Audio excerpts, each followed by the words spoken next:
Hello everyone, welcome to Study Buddy Tamil. நம்ம இன்னைக்கு January 13th உடைய current affairs பார்க்க போகிறோம். இன்னைக்கு என்னென்னலாம் பார்க்க போகிறோம்னா Reform Not Revenge, The Matter About Mind, Basic Structure of the Constitution, MV Ganga Vilas, Miscellaneous News and PYQs தான் பார்க்க போகிறோம். இது நேற்று கொடுத்து இந்த PYQஸ்க்கான ஆன்சர் செக் பண்ணிக்கோங்க. நம்ம ஸ்டடி படியில் பாஸ்ட் 5 monthsக்கான கரண்ட் அஃபேர்ஸ் மேகசின் அவைலபிளாக இருக்குது. இது நீங்கள் பர்ச்சேஸ் பண்ணணும்னு நினச்சிங்கன்னா டிஸ்கிரிப்ஷனில் இருக்க நம்பருக்கு எதாவது மெசேஜ் ஆர் கால் பண்ணி கேட்டு பர்ச்சேஸ் பண்ணிக்கலாம். இதனுடைய cost 99 rupees. First article, reform not revenge. இந்த ஆர்டிக்கலில் வந்து எதை பற்றி பேசியிருக்காங்கன்னா ப்ரிசன் ஸ்டாட்டிஸ்டிக்ஸ் பற்றி பேசியிருக்காங்க. நம்ம இந்தியான்னு இல்லை, பொதுவாகவே ஒரு கண்ட்ரி வந்து முன்னேறிட்டு இருக்கு அப்படின்னா க்ரைம் ரேட் வந்து குறைஞ்சிருக்கணும், அங்கே கட்டியிருக்கக்கூடிய ப்ரிசனுடைய எண்ணிக்கை குறைஞ்சிருக்கணும். அதான் வந்து ஒரு கண்ட்ரி முன்னேறதுக்கான ஒரு இண்டிகேட்டராக நம்ம சொல்லலாம். பட் இப்போது நம்ம இந்தியாவில் என்ன மாதிரி நடந்துகிட்ருக்கு அப்படின்னா, ஸோ ரீசெண்டாக அது டெல்லியில் புதுசாக ஒரு ப்ரிசன் காம்ப்ளெக்ஸ் கட்டணும் அப்படின்னு சொல்லியிருக்காங்க. இதுலேருந்து என்ன தெரியுது, க்ரைம்ஸ் அதிகமாக நடக்குது அப்படின்னு தெரியுது. அந்த நிறைய ப்ரிசனர்ஸும் இருக்காங்க, அவங்களோட எண்ணிக்கை அதிகமாகிட்டே போயிட்டுருக்கு. It is not a good indicator for a developing country அப்படின்னு தான் நம்ம சொல்லணும். Delhi Lieutenant Governor Vinay Kumar Saxena recently asked the Delhi Development Authority to allocate 1.6 lakh square meters of land to build a new prison complex on the outskirts of the national capital. புதுசாக வந்து டெல்லியோடைய outskirts ஏரியாவில் நீங்கள் ஒரு prison complex கட்டுங்க அப்படின்னு சொல்லியிருக்காங்க. So I here these days that we will have to make a new prison because prisoners are overcrowded. If we are moving towards progress as a society, then why do we need new jails? இப்போ நம்ம ஒரு progressive சொசைட்டியாக இருக்கோம் அப்படின்னா கண்டிப்பாக crime rates வந்து குறைஞ்சிக்கணும், and ப்ரிசனர்ஸோட எண்ணிக்கை வந்து குறைஞ்சி போயிருக்கணும். ஆனால் நம்ம என்ன பண்ணிகிட்ருக்கோம்னா, இருக்கிற ப்ரிசன் எல்லாமே ஓவர் க்ரௌடட் ஆகிட்டு இருக்குது. அப்படிங்கிறதுக்காக ப்ரிசனோடைய நம்பர்ஸ் தான் ப்ரிசன் பில்ட் பண்ண தான் வந்து யோசிக்கிறோம். அந்த க்ரைம் ரேட்டை எப்படி குறைக்கலாங்கிறத யோசிக்கிறது இல்லைன்னு இந்த ஆத்தர் சொல்லியிருக்காங்க. ரீசெண்டாக நம்ம பிரசிடென்ட் கூட இந்த ப்ரிசன் ஸ்டாட்டிஸ்டிக்ஸ் பற்றி அட்ரஸ் பண்ணியிருப்பாங்க. அதுலேயும் என்ன சொல்லியிருப்பாங்கன்னா, a huge chunk of them are incarcerated for minor offenses but they languish in jails because their families cannot afford the cost of bail bonds or even litigation. So இங்கே இன்கார்சரேஷன் அப்படின்னா என்னென்னா, இம்ப்ரிசன்மெண்ட்டை தான் இன்கார்சரேஷன் அப்படிங்கிற டெர்மினாலஜியில் சொல்லுவாங்க. நிறைய பேர் இந்த ஜெயிலில் இருக்கவங்க வந்து எதனாலலாம் மோஸ்ட்லி அண்டர் ட்ரையல் ப்ரிசனர்ஸாக இருக்காங்க. அண்ட் அது மட்டும் இல்லாமல் சின்ன சின்ன தப்பு பண்ணியிருப்பாங்க. ஸோ தப்புங்கிறதே வந்து it is against ethical things அப்படின்னு தான் நம்ம சொல்லணும். அது பெரிய தப்பு சின்ன தப்பு அப்படின்னு நம்ம செக்ரிகேட் பண்ண முடியாது. பட் ஸ்டில் இந்த மைனர் அஃபென்சஸ் பண்ணியிருக்கவங்க தான் நிறைய பேர் வந்து ஜெயிலில் இருக்காங்க அப்படின்னு சொல்லியிருக்காங்க. அண்ட் அவங்கள வந்து வெளியே கொண்டு வரத்துக்கு பெயில் பாண்ட் வாங்குறதுக்கோ இல்லை லிட்டிகேஷன் கோர்ட்டில் வந்து கேஸ் ஃபைல் பண்ணுறதுக்கோ நிறைய ஃபேமிலிஸ்னால அஃபோர்ட் பண்ண முடியறதில்ல. அதனாலேயும் வந்து ப்ரிசனர்ஸோடைய எண்ணிக்கை அதிகமாகி போயிட்டுருக்குன்னு சொல்லியிருக்காங்க. In Satyendra Kumar until versus CBI 2022, the Supreme Court noted that the majority of under trial prisoners may not even be required to be arrested despite registration of cognizable offense. So நிறைய under trial prisoners வந்து arrest பண்ணுங்கிற அவசியமே இல்லை அப்படிங்கிற மாதிரி இந்த Satyendar Kumar until versus CBI கேஸில் supreme court சொல்லியிருப்பாங்க. இப்போது ஒரு கேஸில் வந்து அரெஸ்ட் பண்ணுறாங்கன்னு வச்சுக்கோங்களேன், நம்ம சந்தேகத்தின் அடிப்படையில் நிறைய பேர்த்த வந்து அரெஸ்ட் பண்ணுவாங்க. அதுக்காக வந்து முன்னாடியே என்ன சொல்லியிருப்பாங்கன்னா, நீங்கள் ஒரு ப்ராப்பர் இன்வெஸ்டிகேஷன் நடத்துங்க, இவங்க தான் தப்பு பண்ணவங்க அப்படிங்கிற மாதிரி ஆல்மோஸ்ட் ஒரு 80 to 90% தெரிய வந்துச்சுன்னா அந்த டைமில் வந்து அரெஸ்ட் பண்ணுங்கள். ஜஸ்ட்டு வந்து ஒருத்தர் மேலே கம்ப்ளைண்ட் வருது அப்படிங்கிறதுக்காக அவங்கள அரெஸ்ட் பண்ணிடக்கூடாது. ஏன்னா அவங்க வந்து கேஸ் நடக்கிறப்ப கேஸ் முடிகிற வரைக்கும் அவங்க ஒரு ப்ரிசனராக தான் இருப்பாங்க. அப்படி பார்க்குறனாலையும் நிறைய ப்ரிசனர்ஸ் வந்து அதிகமாகிட்டு போகிறாங்க. ஸோ இங்கே 2 ரீசன் சொல்லியிருக்காங்க. என்னென்னு பார்த்தீங்கன்னா, மைனர் அஃபென்சஸ் பண்ணவங்க ப்ரிசனில் இருந்துகிட்ருக்காங்க, அவங்கள வெளியே கொண்டு வரதுக்கான அஃபோர்டபிலிட்டி அந்த ஃபேமிலிஸ்கிட்டே இருக்கிறது இல்லை. எதிர் பெயில் பாண்ட் வாங்குறதுக்காகட்டும் இல்லைனா அவங்களோட லிட்டிகேஷனுக்கு வந்து போடுறதாகட்டும் அதுக்கான அஃபோர்டபிலிட்டி அவங்கக்கிட்ட இல்லை. அண்ட் செகண்ட் ரீசன் என்னென்னு பார்த்தீங்கன்னா, அண்டர் ட்ரையல் ப்ரிசனர்ஸ் அவங்க வந்து நம்ம சந்தேகத்தின் பேரில் நிறைய பேர் வந்து அரெஸ்ட் பண்ணிடுறோம். ப்ராப்பர் இன்வெஸ்டிகேஷன் இல்லாமல் ஒருத்தர் மேலே கம்ப்ளைண்ட் கொடுத்தாலே வந்து எஃப்ஐஆர் போட்டு அரெஸ்ட் பண்ணிடுது. அந்த மாதிரி நடக்கிற இன்னும் நிறைய இடங்கள் நடந்துட்டு தான் இருக்குது. ஸோ அந்த மாதிரி இருக்க காரணத்தினாலையும் ப்ரிசனர்ஸோடைய எண்ணிக்கை அதிகமாகிட்டுருக்குன்னு இந்த 2 ரீசன் சொல்லியிருக்காங்க. அப்புறம் ப்ரிசன் ஸ்டாட்டிஸ்டிக்ஸ் சொல்லியிருக்காங்க. நேஷ்னல் க்ரைம் ரெக்கார்ட்ஸ் பியூரோ இருக்காங்க இல்லையா, அவங்க வந்து 2021 டேட்டா பாயிண்ட் ரிலீஸ் பண்ணியிருக்காங்க on the title of prison statistics of India. அதில் என்ன தெரிய வந்திருக்குன்னா, more than 77% of the jail inmates வந்து அண்டர் ட்ரையல்ஸாக தான் இருக்காங்க. இதுலேருந்து நம்ம 2 முக்கியமான விஷயத்தை வந்து எடுத்துக்கணும். ஒன்று, பெண்டிங் கேசஸ் அதிகமாக இருக்குது, அண்ட் இன்னொன்று வந்து அண்டர் ட்ரையல் ப்ரிசனர்ஸ் தான் நிறையா பேர் இருக்காங்க. அப்படிங்கிற நம்ம 2 கன்க்ளூஷன் வந்து எடுத்துக்கணும். So more than 77% of the jail inmates are under trial prisoners. And every year this number goes up. ஒவ்வொரு வருஷமும் அந்த நம்பர் வந்து அதிகமாகிட்டு தான் இருக்குது. இப்போ இந்த லாஸ்ட் இயரில் கூட பார்த்தீங்க அப்படின்னா ஸோ 2021 15% இன்க்ரீஸ் ஆகியிருக்கு அப்படின்னு சொல்லியிருக்காங்க அண்டர் ட்ரையல் பிரிசனர்ஸோடைய எண்ணிக்கை மட்டுமே. And 25% of this prisoner population is illiterate. இப்போ ஓவரால் இருக்கக்கூடிய இந்த அண்டர் ட்ரையல் பிரிசனர்ஸில் 25% பிரிசனர்ஸ் வந்து இல்லிட்ரேட்டாக இருக்காங்க. அவங்களுக்கு வந்து அந்த எஜுகேஷன் அப்படிங்கிறதே இல்லை, பேசிக் எஜுகேஷன் கூட இல்லை அப்படின்னு சொல்லியிருக்காங்க. ஸோ ப்ரிசனர்ஸ் நிறைய பேர் வந்து இல்லிட்ரேட்டாக இருக்கிற காரணத்தினாலே வந்து ப்ரிசனுக்கு போகிறாங்க. படித்தா வந்து அவங்களுக்கு ஏதோ ஒரு வேலைவாய்ப்பு இல்லை எது தப்பு எது சரிங்கிறத வந்து அவங்க சொல்லுவாங்க. பட் இல்லிட்ரேட் நிறையா மக்கள் என்ன பண்ணுறாங்கன்னா அவசரத்தில் வந்து நிறைய தப்பு பண்ணிடுறாங்க அண்ட் அல்டிமேட்லி அவங்க வந்து ப்ரிசனர்ஸாக ஆகிடுறாங்க. Supreme Court has outlined 3 broad principles regarding imprisonment and custody. So imprisonment and custody base பண்ணி ஒரு 3 broad principles வந்து அவுட்லைன் பண்ணியிருக்காங்க. என்னென்னா first one, a person in prison does not become a non-person. So ஜெயிலில் இருந்தாலும் மனுஷங்க தான் அப்படிங்கிற மாதிரி first point. And second point, a person in prison is entitled to all human rights within the limitations of imprisonment. So அவங்க வந்து ஜெயிலில் இருந்தாலுமே அவங்களுக்கான எல்லா ஹியூமன் ரைட்ஸையும் வந்து கொடுக்கணும், மனித உரிமைகள் வந்து கொடுக்கணும், but with few limitations. So ஒரு சில லிமிட்டேஷன்ஸோட. Third one, there is no justification for aggravating the suffering already inherent in the process of incarceration. ஏற்கனவே ஜெயிலில் இருக்கிறது அப்படிங்கிறது அவங்களுக்கு வந்து ஒன் ஆஃப் தி சஃபரிங் தான். அதையும் வந்து நம்ம ஃபர்தராக வந்து அக்ரவேட் பண்ணக்கூடாது அப்படின்னு சொல்லியிருக்காங்க. Section 436A of the CrPC இதில் என்ன சொல்லியிருக்காங்கன்னா, ஒரு பர்டிகுலர் பர்சன், இப்போது ஏங்கிற அப்படிங்கிற பர்சன் இருக்காருன்னு வச்சுக்கோங்களேன், இவர் தான் தப்பு பண்ணியிருக்காரு அப்படின்னு கண்டுபிடிச்சிட்டு இவங்களுக்கு வந்து அரௌண்ட் ஒரு 20 years ஆஃப் இம்ப்ரிசன்மெண்ட் வந்து தராங்கன்னு வச்சுக்கோங்க. இந்த செக்ஷன் 436A என்ன சொல்லியிருப்பாங்கன்னா, ஒரு தப்பு பண்ண ஒருத்தர் பாதி இயர்ஸ் ஆஃப் இம்ப்ரிசன்மெண்ட்டை கடந்துட்டார் அப்படின்னா அவர் வந்து ரிலீஸ் பண்ணலாம், ஸோ பெயில் கொடுத்து ரிலீஸ் பண்ணலாம் அப்படிங்கிற மாதிரி தான் சொல்லியிருப்பாங்க. அரௌண்ட் இப்போ ஒரு 10 years வந்து கடந்துட்டாங்க. 2000 வந்து இவர் அரெஸ்ட் பண்ணுறாங்க.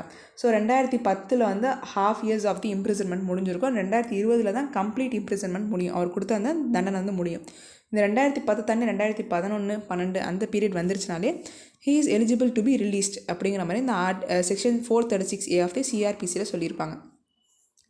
That a person having undergone detention for half as much as the maximum period of imprisonment for the alleged offence, except where the punishment of death hasn't been specified as one of the punishment. So death சென்டென்ஸை தவிர மற்ற பனிஷ்மெண்ட்டுக்கு எல்லாம் நம்ம வந்து இதை consider பண்ணலாம். இது வந்து ஒன் ஆஃப் தி எக்ஸப்ஷன், இதை நோட் பண்ணிக்கோங்க. hasn't been specified as one of the punishment is entitled to be released on bail அப்படின்னு சொல்லியிருப்பாங்க. ஸோ இந்த செக்ஷன் 436A இதான் வந்து இம்பார்ட்டன்ட் பாயிண்ட். அண்ட் நெக்ஸ்ட் பேராகிராஃபில் என்ன சொல்லியிருக்காங்கன்னா, நம்ம பிரிசனர்ஸினுடைய ஓட்டிங் ரைட்ஸ் பற்றி சொல்லியிருக்காங்க. இந்தியாங்கிறது one of the largest democracy. நம்ம 1946 to 1949 நடந்த இந்த கான்ஸ்டியூண்ட் அசம்பிளி டிபேட்ஸ் இருக்கு இல்லையா, அதில் நம்ம முக்கியமான ஒரு விஷயம் என்ன கொண்டு வந்தோம்னா யூனிவர்சல் அடல்ட் ஃப்ரான்ச்சைஸ். ஸோ எல்லாருக்குமே ஓட்டிங் ரைட்ஸ் கொடுக்கணும், 18 வயசு மேலே இருக்க எல்லாத்துக்குமே ஓட்டிங் ரைட்ஸ் கொடுக்கணும் அப்படின்னு சொல்லியிருப்பாங்க. ஆனால் இந்த ரெப்ரசன்டேஷன் ஆஃப் பீப்புள் ஆக்ட் 1951 அப்படிங்கிறது இதுக்கான கான்ட்ரடிக்டரி ஒன். ஏன்னா ப்ரிசனில் இருக்க யாருக்கும் வந்து இந்த ஓட்டிங் ரைட்ஸை கொடுக்கக்கூடாது அப்படிங்கிறதா வந்து அந்த ரெப்ரசன்டேஷன் ஆஃப் பீப்புள் ஆக்டில் சொல்லியிருப்பாங்க. தி RPA 1951 prohibits anyone confined in a prison from exercising the most fundamental civil liberty of voting. இதில் பார்த்தீங்கன்னா ஜஸ்ட்டு அந்த தப்பு பண்ணி கில்ட் பர்சன்ஸ் இருப்பாங்க இல்லையா, அவங்க மட்டும் இல்லை, அண்டர் ட்ரையல் ப்ரிசனர்ஸும் வந்து ஓட்டிங் ரைட்ஸுக்கு கொடுக்க மாட்டாங்க அப்படிங்கிறத வந்து இதில் சொல்லியிருக்காங்க. So this is a flagrant violation of article 14 and 21 of the constitution. இது வந்து ஆர்டிகல் 14 and 21 வந்து வயலேட் பண்ணுறதா இருக்குது. ஸோ இது regarding the voting rights of the prisoners. And next பிரிசனர்ஸோடைய எந்த இதை சொல்ல வராங்கன்னா கஸ்டோடியல் டெத். கஸ்டோடியல் டெத்னா என்ன, ஜெய்பீம் படம் பார்த்துருப்பீங்க இல்லையா, ஸோ அதான் வந்து கஸ்டோடியல் டெத். அந்த கஸ்டோடியல் டெத்தினுடைய எண்ணிக்கையே வந்து அதிகமாகியிருக்கு. கிட்டத்தட்ட 12% இன்க்ரீஸ் இருந்திருக்கு. 1887 2116 இன்க்ரீஸ் ஆகியிருக்கு. The sanctioned strength of medical staff in the prison was 3497 while the actual strength was 2080. இப்போ ப்ரிசன்லேயுமே பார்த்தீங்கன்னா மெடிக்கல் ஸ்டாஃப்ஸ் இருப்பாங்க. ஏன்னா அவங்களுக்கும் நிறைய ஹெல்த் இஷ்யூஸ்லாம் இருக்கும் இல்லையா, அவங்களுக்கு வந்து பார்த்துக்கிறதுக்காக மெடிக்கல் ஸ்டாஃப்ஸ் வந்து அசைன் பண்ணுவாங்க. கிட்டத்தட்ட 3500 ஸ்டாஃப்ஸ் வந்து அசைன் பண்ணியிருக்காங்க. பட் எவ்வளோ இருக்கிறாங்க அப்படின்னா 2080 பேர் மட்டும்தான் இருக்கிறாங்க. அண்ட் தேர்ட் என்ன ஒரு ட்ராபேக் பார்த்தீங்கன்னா, instances of manual scavenging inside prisons have also been reported. ஒரு சில இடங்களில் வந்து மேனுவல் ஸ்கேவெஞ்சிங் வந்து ரிப்போர்ட் பண்ணப்பட்டிருக்கு. The criminal justice system is based on 4 pillars: deterrence, retribution, prevention and reformation. இப்போது deterrence அப்படின்னா ஸோ ஒருத்தர் வந்து தப்பு பண்ணாமல் மற்றதுலேருந்து அவங்கள டிஸ்ட்ராக்ட் பண்ண தான் டிட்டரன்ஸ் அப்படி சொல்லுவாங்க. நெக்ஸ்ட் வந்து ரெட்ரிபியூஷன் அண்ட் ப்ரிவென்ஷன் ரீஃபார்மேஷன். இப்படி தான் வந்து ஒரு கிரிமினல் ஜஸ்டிஸ் சிஸ்டமுடைய 4 பில்லர்ஸாக இருக்குது. ஆனால் நம்மளுடைய சிஸ்டம் எந்த மாதிரி மோஸ்ட்லி டுவர்ட்ஸ் எதை பேஸ் பண்ணியிருக்குன்னா ரெட்ரிபியூஷன் பேஸ் பண்ணி தான் இருக்குது. ரெட்ரிபியூஷன்னா தப்பு பண்ணதுக்கு வந்து on moral outrage or personal vengeance அந்த மாதிரி காரணங்களால பனிஷ்மெண்ட் கொடுக்குறது. ஸோ பனிஷ்மெண்ட் மட்டுமே வந்து ஒரே ஒரு சொல்யூஷனாக இருக்காது. நம்ம என்னென்னா ப்ரிசன் பொறுத்தவரையும் ஏகப்பட்ட இஷ்யூஸ் இருக்குது. நம்ம என்னென்னா பார்த்தோன்னா அண்டர்டேட் ப்ரிசனர்ஸ்க்கு வந்து வெளியே எடுக்கிறதுக்கான அந்த பெயில் பாண்ட் வாங்குறதுக்கான அஃபோர்டபிலிட்டி இல்லை, அப்படியே அந்த லிட்டிகேஷன் பண்ணுறதுக்கு இல்லை. அண்டு சின்ன சின்ன மைனர் அஃபென்சஸ் பண்ணவங்க வந்து ப்ரிசனர்ஸாக இருக்காங்க, அவங்களுக்கான ஓட்டிங் ரைட்ஸ் கொடுக்கறதில்ல. அண்ட் தென் கஸ்டோடியல் டெத் நடக்குது. நிறைய மெடிக்கல் ஸ்டாஃப் வந்து ப்ரிசனில் ப்ராப்பராக சாங்ஷன் பண்ண அளவுக்கு இருக்கிறதில்ல. இந்த மாதிரி ப்ரிசன் பொறுத்தவரையும் ஏகப்பட்ட இஷ்யூஸ் இருக்குது. நம்ம ஜஸ்ட்டு ப்ரிசனர்ஸோடைய எண்ணிக்கை வந்து அதிகமாகுது அப்படிங்கிறதுக்காக ப்ரிசன் கட்டக்கூடாது. அதை ப்ரிவென்ட் பண்ணுறதுக்கு என்ன வழி அப்படிங்கிறதான் பார்க்கணும். அதனால தான் வந்து ரீஃபார்ம்ஸ் தேவை, நாட் ரிவெஞ்ச் அப்படின்னு வந்து இந்த ஆத்தர் சொல்லியிருக்காங்க. Next article the matter about mind. இந்த ஆர்டிக்கல் வந்து எதை இன்சிஸ்ட் பண்ணியிருக்காங்கன்னா மென்டல் ஹெல்த் பற்றி சொல்லியிருக்காங்க. ஸோ மென்டல் ஹெல்த் அப்படிங்கிறது ரொம்பவே இம்பார்ட்டண்ட் லைக் ஃபிசிக்கல் ஹெல்த். ஏன்னா இன்றைக்கி இருக்கக்கூடிய சுச்சுவேஷனில் வந்து எல்லாருமே வந்து டிப்ரெஷன், ஸ்ட்ரெஸ்ஸு, அது இதுன்னு நிறைய மென்டல் ஹெல்த்னால பாதிக்கப்பட்டிருக்காங்க. அதனால் அல்டிமேட்லி அவங்களுக்கு வந்து ஃபிசிக்கல் ஹெல்த்தும் ரொம்ப பாதிக்கப்படுது. இதை வந்து நம்ம ப்ரிவென்ட் பண்ணணும், நிறைய ஸ்டெப்ஸ் வந்து எடுக்கணும் அப்படிங்கிறதான் வந்து இந்த ஆர்டிக்கலில் சொல்லியிருப்பாங்க. The matter about mind. 5th global mental health summit வந்து ரீசெண்டாக டிசம்பர் 2022 தான் அது நடந்திருக்கு. அதில் என்ன விஷயம் சொல்லியிருக்காங்க அப்படின்னா மென்டல் ஹெல்த் எந்த அளவுக்கு இம்பார்ட்டன்ட், நம்ம வந்து சொசைட்டியில் ஜஸ்ட் இது ஒரு நெக்லெக்டிங் விஷயமா இருக்கக்கூடாது, நம்ம வந்து தவிர்த்துறக்கூடாது, அதுக்கான இம்பார்ட்டன்ஸ் நம்ம வந்து தேவையான அளவு கொடுக்கணும் அப்படின்னு சொல்லிட்டு அந்த சமிட்டில் பேசியிருப்பாங்க. In 2015, Government of India carried out a National Mental Health Survey 2015-16 to assess the prevalence of mental health in the country. 2015 வந்து நம்ம கவர்மெண்ட் என்ன பண்ணியிருப்பாங்கன்னா நேஷ்னல் மென்டல் ஹெல்த் சர்வே பண்ணியிருப்பாங்க. எதுக்குன்னா நம்ம கண்ட்ரியில் இருக்கவங்களுடைய மென்டல் ஹெல்த் எப்படி இருக்குது அப்படிங்கிறத தெரிஞ்சுக்கிறதுக்காக இந்த சர்வே நடத்தியிருப்பாங்க. அதில் நமக்கு என்ன தெரிய வந்துச்சுன்னா அரௌண்ட் 10.6% ஆஃப் த பீப்புள் வந்து 18 இயர்ஸ்க்கு மேலே இருக்கிறவங்களா இருக்காங்க, மென்டல் ஹெல்த் வந்து பாதிக்கப்பட்டிருக்கு. அண்ட் 16% ஆஃப் த பீப்புள் வந்து இந்த ப்ரொடக்டிவ் ஏஜ் குரூப் இருப்பாங்களே, இந்த 30லேருந்து 49 வயசுக்குள்ளே இருக்கிறவங்க, அவங்களுக்கு தான் வந்து மென்டல் ஹெல்த் சரியாக இல்லை. அண்ட் இதனால் என்ன நடக்குதுன்னா கிட்டத்தட்ட 150 மில்லியன் பீப்புளுக்கு லைஃப் டைம் மார்பிடிட்டி வருது. மார்பிடிட்டி அப்படின்னா ஹெல்த் இஷ்யூஸ் இருக்குது இல்லையா, தேர் அன்ஹெல்த்தி. ஸ்ட்ரெஸ்ஸு இருக்கனால வந்து உடம்பு சரியில்லாமல் போகிறது, இந்த மாதிரி நிறைய காரணங்கள் வந்து சொல்லியிருக்காங்க. ஸோ லைஃப் டைம் மார்பிடிட்டி இருக்குது. அதில் 1% என்ன பண்ணுறாங்கன்னா சூசைட் வரைக்கும் போயிடுறாங்க. ஸோ 1% அப்படிங்கிறது இந்த பர்சன்டேஜில் பார்க்க கம்மியாக இருக்கலாம், பட் நம்ம இந்தியன் பாப்புலேஷனில் 1% வந்து நினச்சி பாருங்கள், ரொம்பவே அதிகமான மக்கள் தான். ஸோ சூசைட் லெவலுக்கு வந்து போயிடுறாங்க. மத்திய பிரதேஷில் அரௌண்டு 0.05% சைக்காட்ரிஸ்ட் தான் இருக்கிறாங்க பெர் லேக் பாப்புலேஷனுக்கு. ட்ரீட்மெண்ட் கேப் இதுலேருந்து எவ்வளோ இருந்தால் 80% கிட்டே இருக்குது. மென்டல் ஹெல்த் வந்து நிறைய பேர் பாதிக்கப்பட்டிருக்காங்க. அவங்க ட்ரீட்மெண்ட்டுக்கு போகணும்னு நினச்சாலும் அதை நம்ம கொடுக்குற அளவுக்கு கெப்பாசிட்டி இல்லை அப்படின்னு சொல்லியிருக்காங்க. Against an estimated need of over rupees 93,000 crore investment to address this huge morbidity. நமக்கு வந்து இந்த ஹியூஜ் மார்பிடிட்டி வந்து அட்ரஸ் பண்ணணும் அப்படின்னா 93,000 crore வந்து தேவையாக இருக்குது. ஆனால் நம்ம 2019 பட்ஜெட்டில் வந்து எவ்வளோ அலோகேட் பண்ணியிருப்பாங்கன்னா அரௌண்ட் 600 crores வந்து அலோகேட் பண்ணியிருப்பாங்க. இந்த மாதிரி மென்டல் ஹெல்த் ரிலேட்டட் ஒர்க்ஸ்க்காக அலோகேட் பண்ணியிருப்பாங்க. Of which 93% was for tertiary institutions. இந்த 600 crore 93% வந்து டெர்ஷியரி இன்ஸ்டிடியூஷன் தான் கொடுத்தாங்க, such as NIMHANS and then psychiatry departments அவங்களுக்கு கொடுத்துருந்தாங்க. Leaving just 40 crore for the district mental health programme. So just 40 crore மட்டும்தான் டிஸ்ட்ரிக்ட் ஹெல்த் ப்ரோக்ராம்காக ஒன்று பயன்படுத்திருக்காங்க. And apart from that community paste இனிஷியேட்டிவ்ஸ்க்குமே கூட. இதனால் என்ன சொல்ல வராங்கன்னா பாலிசி மேக்கர்ஸ் வந்து மென்டல் ஹெல்த்தை நெக்லெக்ட் பண்ணிடக்கூடாது, அதுக்கு வந்து அதிகமான இம்பார்ட்டன்ஸ் தரணும் அப்படின்னு சொல்லியிருப்பாங்க. பட் இப்போதைக்கு என்னென்னா மென்டல் ஹெல்த் வந்து ஒரு லோ ப்ரையாரிட்டைஸ்டு ஏரியாவாக தான் இருக்குது. The Rights-Based National Mental Health Policy of 2014 and the Mental Health Act of 2017 decisively made a shift in policy. So பாலிசியில் வந்து ஷிஃப்ட் மேக் பண்ணியிருக்காங்க. எப்படி அப்படின்னா ஃபிசிக்கல் ஹெல்த்துக்கு நம்ம எந்த அளவு இம்பார்ட்டன்ஸ் கொடுக்குறோமோ அதே மாதிரி மென்டல் ஹெல்த்துக்கும் இம்பார்ட்டன்ஸ் கொடுக்கணும். அவங்கள வந்து நம்ம ரொம்ப கம்மியாக ட்ரீட் பண்ணக்கூடாது. போத் ஆர் ஈக்குவலி இம்பார்ட்டன்ட் அப்படின்னு சொல்லியிருப்பாங்க. ஒரு நல்ல பாலிசிக்கு வந்து ஒரு 4 காம்போனன்ட் சொல்கிறாங்க. So 4 component should be there ஒரு பாலிசியை பொறுத்தவரையிலும்.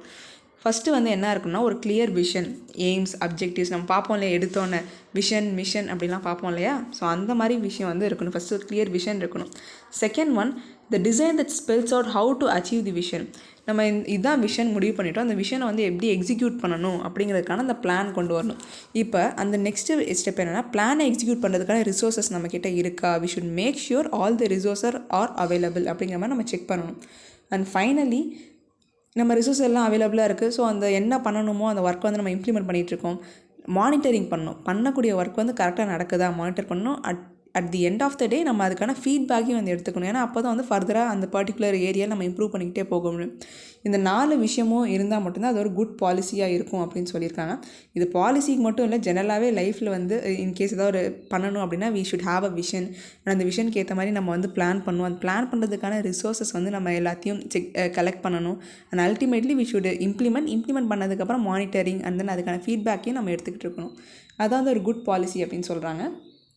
பட் இந்த மென்டல் ஹெல்த்தை பொறுத்தவரையும் பார்த்திங்க அப்படின்னா நம்ம ஜஸ்ட்டு ஃபஸ்ட்டு ஸ்டெப்பில் தான் இருக்கோம்.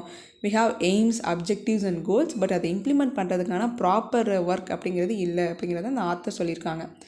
A common critique of India's policy making system is the substantial human hiatus between the desire of what needs to be done and what is actually feasible.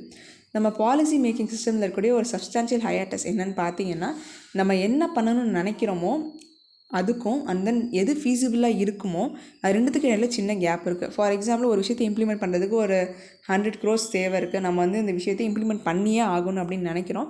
But அந்த implementation வந்து ஃபீஸிபிளாக இருக்குமா, எல்லோரும் வந்து அதுக்கு ஒத்துக்குவாங்களா, அது வந்து இம்ப்ளிமெண்ட் பண்ண முடியுமா, whether it is practical or not அப்படிங்கிற அந்த கொஷின் வந்து எழும்.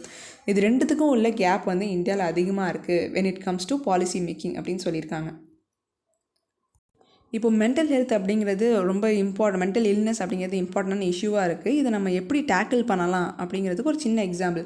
நம்ம எப்படி HIV ஆர் எய்ட்ஸை வந்து கொஞ்சம் கொஞ்சமாக குறைக்க ஆரம்பித்தோம், டேக்கிள் பண்ண ஆரம்பித்தோமோ அதே மாதிரி நம்ம இதையும் பண்ணலாம். ஸோ HIV அண்ட் எய்ட்ஸை எப்படி குறைச்சாங்க அப்படிங்கிற ஒரு 4 ஸ்டெப்ஸ் வந்து கொடுத்துருக்காங்க. 4 கீ லெசன்ஸ் நம்ம அதுலேருந்து கற்றுக்கிட்ட விஷயங்கள். First one, the need for crafting strategic interventions based on epidemiological evidence. இப்போ மென்டல் இல்னஸ் வந்து நம்ம சர்வே எடுத்துட்டோம், இவ்வளோ பேருக்கு மென்டல் இல்னஸ் இருக்குது அப்படிங்கிற நம்ம தெரிஞ்சுக்கிட்டோம். பேஸ்ட் ஆன் தட் நம்ம என்னென்னா ஒரு ஸ்ட்ராட்டஜி டெவலப் பண்ணணும். அது first step. And second one என்னென்னு பார்த்தீங்கன்னா, the importance of modeling different options of addressing the wide array of interventions. Different ஜாகிரஃபீஸில் வந்து டிஃப்ரெண்ட்டாக இருக்கும். இப்போது தமிழ்நாட்டில் வந்து ஒரு சில ரீஜனில் மென்டல் ஹெல்த் பெட்டராக இருக்கலாம், ஒரு சில ரீஜனில் வந்து ரொம்பவே மோசமாக இருக்கலாம். இந்த மாதிரி ரீஜியனுக்கு ஏற்ற மாதிரி நம்ம ரீஜனல் டெவலப்மெண்ட் கொண்டு வரணும். எல்லா இடத்துலையும் வந்து ஒரே விஷயத்தை என்னென்னா, சிம்பிளாக சொன்னால் டாப் டவுன் அப்ரோச் இருக்கக்கூடாது, பாட்டம் அப் அப்ரோச் இருக்கணும். அந்த ரீஜனுக்கு ஏற்ற மாதிரியான ஃபெசிலிட்டேஷன் நம்ம கொடுக்கணும். And third point, the proactive advocacy of systemic issues among all influences. இப்போ மீடியா, ஜுடிஷியரி, பொலிட்டீஷியன்ஸ், போலீஸ் எல்லா ஸ்டேக் ஹோல்டர்ஸையும் வந்து நம்ம இன்வால்வ் பண்ணோம் அதை இம்ப்ளிமெண்ட் பண்ணுறதில்ல. அண்ட் ஃபோர்த் பாயிண்ட், முக்கியமான peer leaders and civil society people. இப்போது கவர்மெண்ட் இருக்காங்க, கடைசியில் வந்து ஒரு இண்டிவிஜுவல் இருக்காங்க அப்படின்னா நடுவில் நிறைய அட்மினிஸ்ட்ரேட்டிவ் ப்ராசஸ் இருக்கும், ஏகப்பட்ட குரூப் ஆஃப் பீப்புள் அப்படிங்கிறவங்க இருக்காங்க. அது எல்லாத்தையும் வந்து தாண்டி வரது வந்து கொஞ்சம் கஷ்டமான விஷயம். அதனால் என்ன சொல்கிறாங்கன்னா, மக்களுக்கு பக்கத்தில் இருக்கிறது யார், civil society institutions or NGOs, அவங்க தான் வந்து பக்கத்தில் இருக்காங்க ராதர் தென் பொலிட்டீஷியன்ஸ். ஸோ எல்லாருமே வந்து இன்வால்வ் ஆனால் மட்டும்தான் we can ultimately reach our aim அப்படிங்கிறது இந்த 4 விஷயங்களை சொல்லியிருக்காங்க. ஸோ எய்ட்ஸ் ஆர் HIV வந்து நம்ம இப்படி தான் டேக்கிள் பண்ணோம். ஏன்னா எல்லா ஸ்டேக் ஹோல்டர்ஸும் வந்து இன்வால்வ் ஆகியிருப்பாங்க, கம்யூனிட்டி பேஸ்ட் அப்ரோச் இருக்கும். இந்த காரணத்தினால நம்ம சீக்கிரமாக நம்மளுடைய கோலை அச்சீவ் பண்ண முடிஞ்சுது. அதே மாதிரி தான் இந்த மென்டல் இல்னஸையும் வந்து நம்ம கொண்டு போகணும் அப்படிங்கிறதுக்கான ஒரு எக்ஸாம்பிள் தான் இது. Though a central sector program was fully funded by the central government, every intervention was formulated with active participation and dialogue among the states and more importantly the affected constituencies. So central sector ப்ராஜெக்டாக இருக்கட்டும், அவங்களே வந்து funding கொடுக்கட்டும், but central government மட்டும்தான் அதில் involve ஆகணும் அப்படிங்கிற அவசியம் கிடையாது. இங்கே இருக்க எல்லாருமே, so all the stack holders should be involved அப்படிங்கிறதான் வந்து இம்பார்ட்டன்ட். அந்த மாதிரி இருந்தால் மட்டும்தான் சீக்கிரமாக கோல் அச்சீவ் பண்ண முடியும். Mental health is even more complex than HIV or AIDS, as mental disorders are not merely a one-time ailment that can be cured with some medicines. It is intertwined with the kind of society we live in. இது வந்து most important point. Because இப்போ எய்ட்ஸோ HIV அந்த மாதிரி பார்த்தீங்கன்னா நம்ம medicines R treatment மூலியமாக சரி பண்ணிடலாம். ஆனால் மென்டல் இல்னஸ் அப்படிங்கிறது ரொம்பவே ஒரு காம்ப்ளெக்ஸான விஷயம். இதுக்கான கான்ட்ரிபியூட்டிங் ஃபேக்டர்ஸ் வந்து நிறையா இருக்குது. ஃபேமிலி இஷ்யூஸாக இருக்கலாம், இல்லை சொசைட்டல் ப்ரெஷராக இருக்கலாம், இல்லை ஜாப் ஸ்ட்ரெஸ்ஸாக இருக்கலாம். ஒவ்வொரு ஸ்டேஜ் ஆஃப் இண்டிவிஜுவலுக்கும் வந்து ஒவ்வொரு இடங்களில் வந்து அந்த ஸ்ட்ரெஸ் ஆர் ப்ரெஷர் அப்படிங்கிறது இருந்துகிட்ருக்கும். அதனால தான் இந்த மென்டல் இல்னஸ் அப்படிங்கிறது வருது. ஸோ இது வந்து இந்த மென்டல் இல்னஸை குறைக்கிறதுங்கிறது கொஞ்சம் கஷ்டமான விஷயம் தான். It is highly complex. ஏன்னா இது சொசைட்டி பேஸ்டு ஒரு இல்னஸாக இருக்குது. ஒவ்வொரு இண்டிவிஜுவல் சேஞ்ச் வந்தால் மட்டும்தான் இந்த மென்டல் இல்னஸை நம்மளால் டேக்கிள் பண்ண முடியும் அப்படின்னு சொல்லியிருக்காங்க, ரேதர் தென் கவர்மெண்ட் ப்ரோக்ராம்ஸ். இப்போ கவர்மெண்ட்டே வந்து ஏதோ ஒரு ப்ரோக்ராம் கொண்டு வராங்க, அதில் ஒரு ஓப்பன் டாக் கம்யூனிட்டி மாதிரி ஒவ்வொரு ரீஜன்லேயும் ஏற்படுத்துகிறாங்கன்னு வச்சுக்கோங்களேன். அந்த ஓப்பன் டாக் கம்யூனிட்டியில் போயிட்டு எல்லாரும் பேசாமல் இருந்தாங்க அப்படின்னா மென்டல் இல்னஸ் வந்து எப்படி போகும்? ஸோ ஒரு இண்டிவிஜுவலுடைய ஒரு ஸ்டெப்பு இருந்தால் மட்டும்தான் we can tackle the mental illness.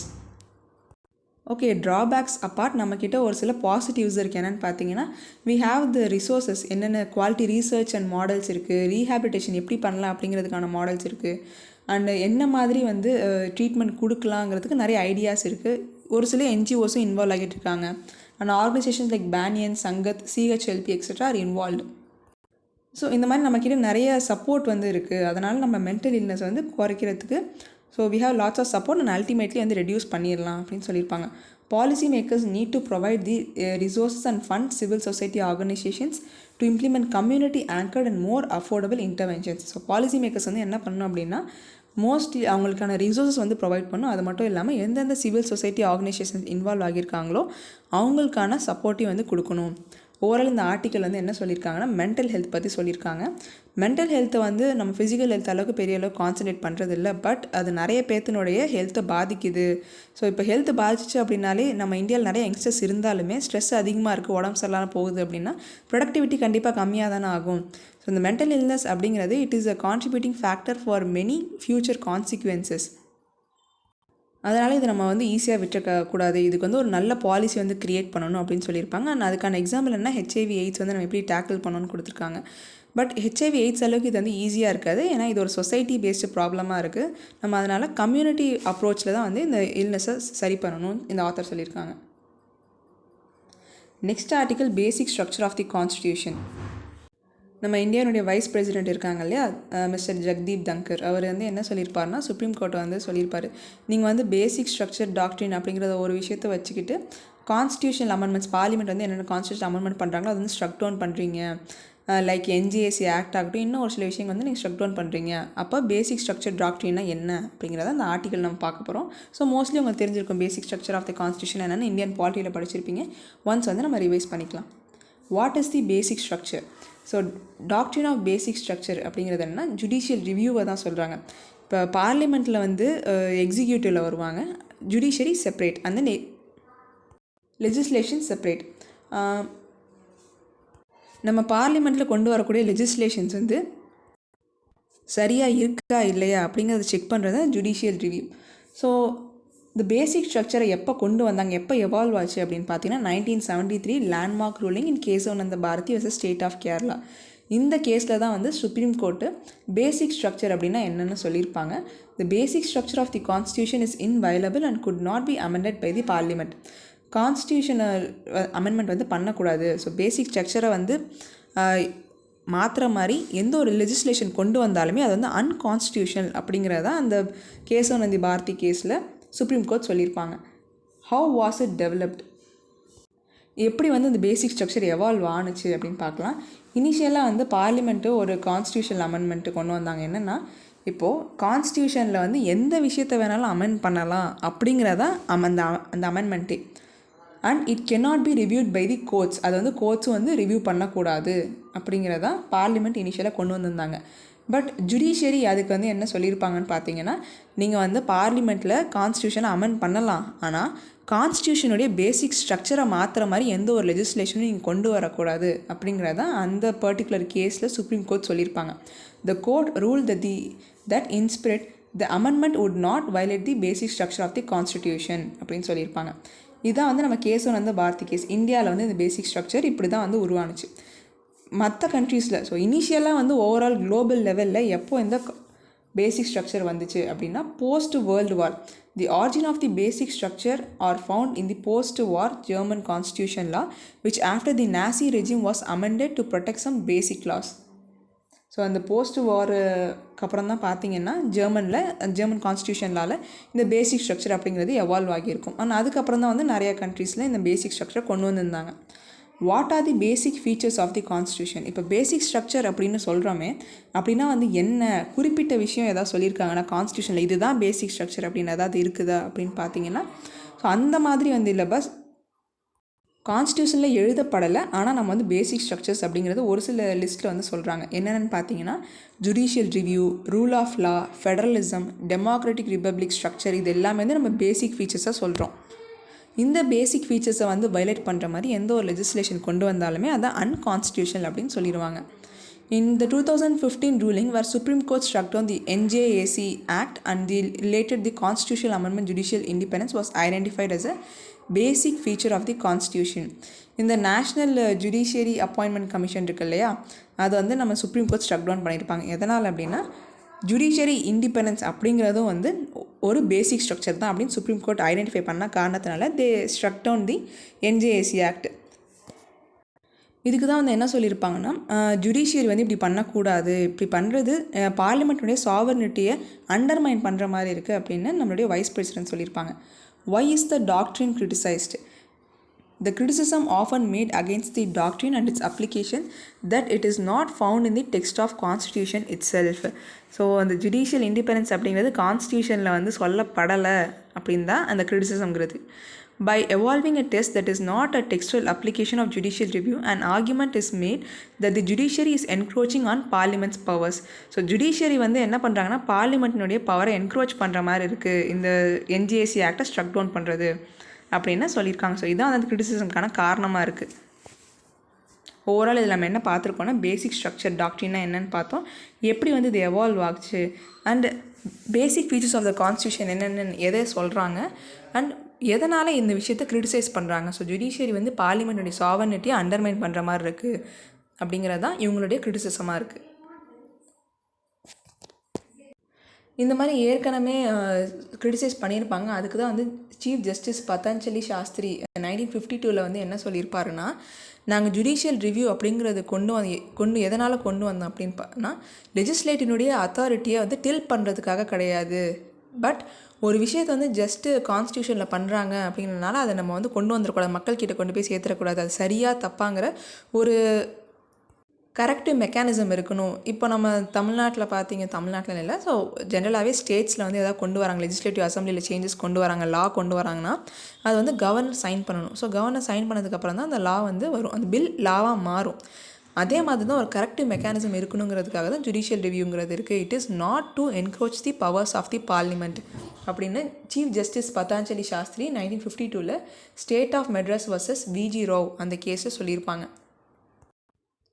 Article 368 வந்து என்ன கொடுத்துருப்பாங்கன்னா, ஒரு கான்ஸ்டியூஷனில் இருக்கக்கூடிய ஒரு ப்ரொவிஷனை எப்படி அமெண்ட் பண்ணலாம் அப்படிங்கிற ப்ரொசீஜர் தான் கொடுத்துருப்பாங்க.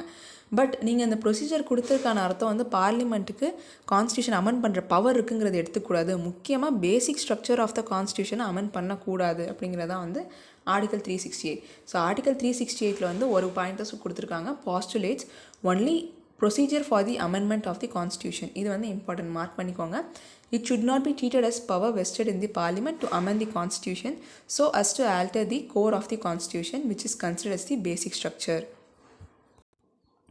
இந்த பேஜில் வந்து நீங்கள் ரெண்டு விஷயம் பார்த்துக்கணும். என்னென்னு பார்த்தீங்கன்னா, சீஃப் ஜஸ்டிஸ் பதஞ்சலி சாஸ்திரி இருக்காங்க இல்லையா, அவங்க வந்து ஜுடிஷியல் ரிவ்யூக்கான அந்த சப்போர்ட்டிங் பாயிண்ட் கொடுத்துருப்பாங்க, அது வந்து இங்கே இருக்குது, இதை மார்க் பண்ணிக்கோங்க.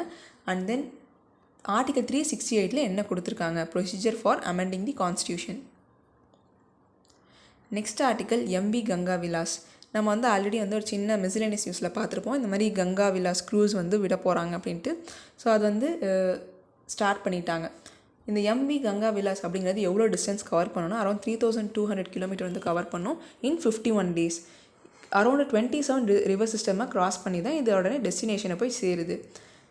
இது எந்தெந்த பிட் ஸ்டாப்ஸ் எல்லாம் கவர் பண்ணுது, மேஜர் பிட் ஸ்டாப்ஸ் அப்படின்னு பார்த்தீங்கன்னா, Ganga Aarti in Varanasi, the Buddhist site in Sarnath, Majuli the largest river island in Assam.